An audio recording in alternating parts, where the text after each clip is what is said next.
Is it just me, or does it feel like they're trying to completely outlaw driving in Sydney? They're trying to make it as hard as possible with demerits, with fines, with tolls, with everything. Because I was watching a video from Primod yesterday, good friend of the show, and Primod's basically making the point, he did a 30-minute drive and he reckons he saw dozens of these cameras everywhere, police cars, RBT, and it does feel like that. It feels like we're in an open-air prison.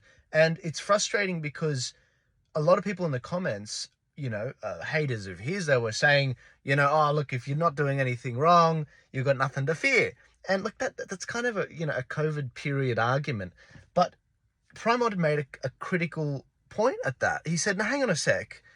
Yes, I'm not doing anything wrong, but if there's that many cameras and that many RBT people out there, police officers looking for you to stuff up, it's just a matter before you stuff up. And to me, I felt that is exactly what it's like in a casino.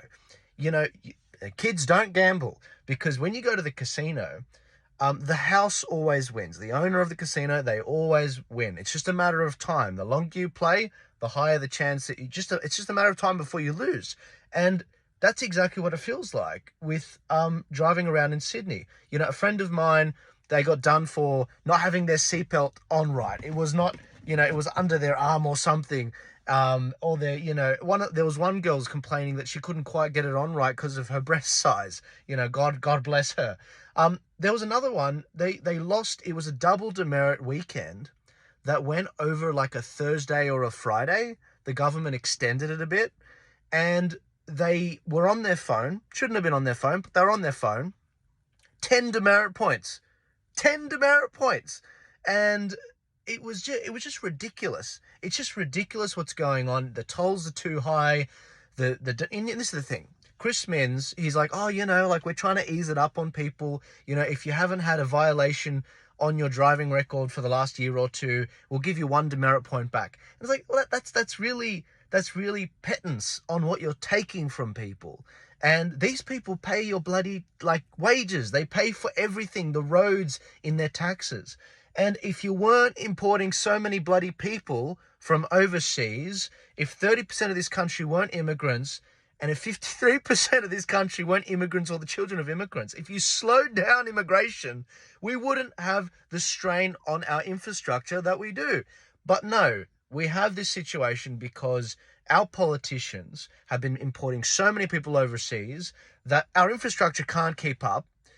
We don't think forward thinking with regards to planning. And now we're in a situation where they have to demonize driving, which is like the embodiment of an individual's individuality, to be free, to the freedom of movement, to go out there. It's one of your most sacred rights, right up there with freedom of speech. But you can't do that as easily because they imported too many people and they haven't done the infrastructure ahead of time.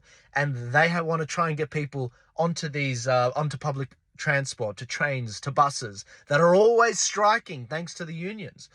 This is Australia and this is Sydney. So to the arse-hats that are saying to Primod, if you're not doing anything wrong, you've got nothing to fear, screw you guys, because the house always wins. The government has weaponized good citizens that built this country's taxpayer money to completely make driving an illegal thing. And it's a massive country. There's no reason for it. But the arse-hats in Parliament, they've got to be kicked out. And that's why I do what I do with elections. But what do you guys think? Do you think, me and Primod, we've been smoking too much pot or something? Do you think that, do you feel a bit constrained? Do you feel like, our government is trying to demonize driving? Or do you think we're a bit of a conspiracy theorist? I'm curious your thoughts. Leave it in the comments. Let me know what you think.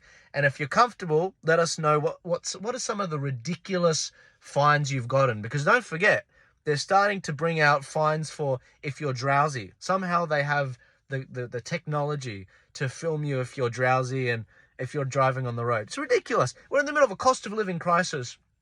People are pushing themselves to the limit, and they've got the technology to actually tell if you're drowsy when you're driving. And what? You're going to cop demerits? You're going to cop fines for working too hard? It's hard enough already. These guys are clowns. Let me know what you guys think in the comments. I've got to stop talking, otherwise I'm going to throw this freaking phone. I'll see you later.